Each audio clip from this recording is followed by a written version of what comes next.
All welcome back to Arja vlogs. కొంచెం నా voice సరిగ్గా లేదు, అడ్జస్ట్ అవ్వండి. సో ఇది మేము కాకాని వచ్చాము రాహుకేతు పూజ చేయించుకోవడానికి అని చెప్పేసి ఎర్లీ మార్నింగ్ 5 అలా స్టార్ట్ అయ్యాము విజయవాడలో. సో ఎగ్జామ్ నుంచి కాకాని మాకు అప్రాక్సిమేట్లీ 45 మినిట్స్ పట్టింది జర్నీ. ఎర్లీ మార్నింగ్ కదా, బాగా మంచు ఉంది, ఇది విపరీతమైన చలి. సో మేము ఇంకా టెంపుల్కి రీచ్ అయిపోయాం. 5:30 ఆర్ 4:46 అయిన టెంపుల్కి వచ్చేసరికి. టెంపుల్ లోపల నుంచి ఎంట్రీ అవ్వగానే ఫస్ట్ మనకి బైక్ పార్కింగ్ ఉంటుంది. సో బైక్ పార్కింగ్లో బైక్ పార్క్ చేసేసి ఇక పూజకి టికెట్స్ తీసుకోవడానికి టోకెన్ లైన్లో నుంచోవాలనుకున్నాం. ఫస్ట్ బైక్ పార్క్ చేస్తున్నాము. సో మనం ఎంట్రీ అవ్వగానే ఇటు సైడ్ టెంపుల్ ఇటు సైడ్ కేశఖండరశాల ఉంటుంది, ఎవరైనా ఆ పక్కన రూమ్స్ ఉంటాయి. సో మేము బైక్ పార్క్ చేసేసి స్లిప్పర్ స్టాండ్లో పెట్టేయడానికి వెళ్తున్నాము. సో చెప్పుల స్టాండ్లో మనకి లగేజీ కౌంటర్ కూడా ఉంది. సో ఎవరైనా లగేజీ కావాలంటే లగేజీ కూడా పెట్టుకోవచ్చు అక్కడ. సో మేము ఇంకా అక్కడి నుంచి మేము ఫార్వర్డ్ ఎదురుకి వెళ్తున్నాము. ఎదురుకి వెళ్తుంటే మనకి అక్కడ నుంచి చూస్తే అది నవగ్రహాల మండపం. సో అమావాస్య నాడు చాలామంది వస్తారంట అక్కడికి.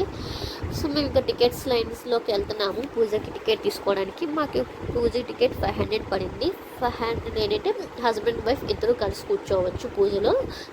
అదే పిల్లలకి అయితే ఒక్కొక్క పర్సన్కి 500 టికెట్. సో మేము అప్పటికే చూసారా 4:46కే 5 నుంచే లైన్ ఉందంట మాకు.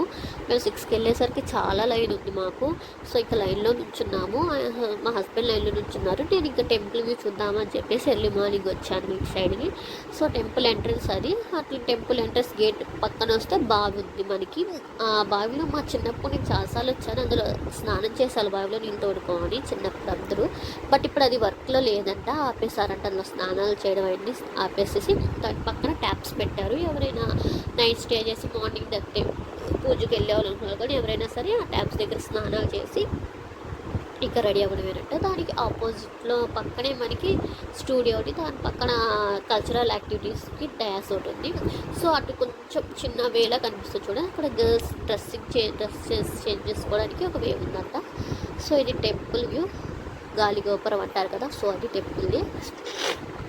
ఆఫ్టర్ దట్ కొంచెం ఇంకా టైం అవ్వాలి, 6:30 అయినా సరే మాకు ఇంకా టికెట్స్ ఇవ్వలేదు. సో మేము ఇంకా వెయిట్ చేస్తున్నాము. సో అప్పటికే వెళ్ళి అదేంటో ఎప్పుడు ఆకలేదు కానీ ఎర్లీ మార్నింగ్ పూజకలు లెగిస్తే మాత్రం పిచ్చ ఆకలేసింది. నాకే ఇలా ఉంటుందో అందరికీ అలాగే ఉంటుందో కామెంట్ చేసేది నాకు.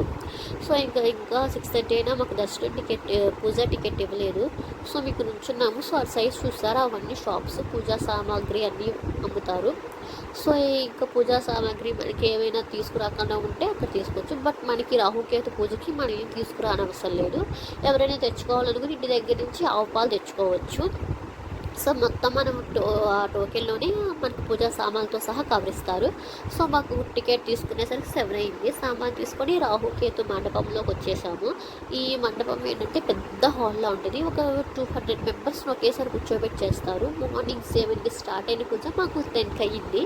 సో అవర్స్ ఉంటుంది, కంపల్సరీ కూర్చోవలసిందే, ఎవరు మిస్ అవ్వండి. అందులో అమావాస్య రోజు చేయించుకుంటే చాలా మంచిది.